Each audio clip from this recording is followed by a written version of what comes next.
Alexander ဟာသူမရဲ့သား9ယောက်စလုံးကိုဒုတိယကမ္ဘာစစ်အတွင်းမှာနာဇီဂျာမနီတွေကိုတိုက်ခိုက်ရင်းဆုံးရှုံးခဲ့ရပါတယ်။သား9ယောက်စလုံးကိုစစ်ပွဲမှာပေးဆက်ခဲ့ရတဲ့သူမရဲ့ဝမ်းနည်းဖွယ်ဆုံးရှုံးမှုတွေဟာ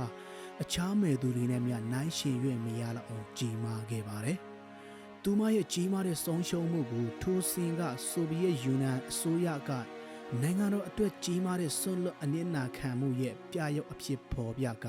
ဂုဏ်ပြုခဲ့ပါတယ်။သူမရဲ့သူရဲကောင်းတို့ရဲ့မိခင် Mara of Heroes ဆိုတဲ့တရားဝင်သတ်မှတ်ခေါ်ဆိုခဲ့ပါတယ်။သူမရဲ့ဇက်လန်းကိုဖော်ကျိုးတဲ့ပုံရိပ်နဲ့ရုပ်တုတွေမှာတော့သူမဟာကာရဝေလို့ခေါ်တဲ့ပုံမုတ်လုံး9လုံးနဲ့တွဲဖက်ပုံပေါ်ခံထားရပါတယ်။အတိတ်ဘယ်ကတော့ဒီပုံမုတ်လုံးတစ်လုံးချင်းစီဟာစစ်ပွဲမှာကြာဆုံးခဲ့ရတဲ့သူမရဲ့သားတစ်ယောက်ချင်းစီကိုကိုးစားပြုတဲ့သဘောဖြစ်ပါတယ်။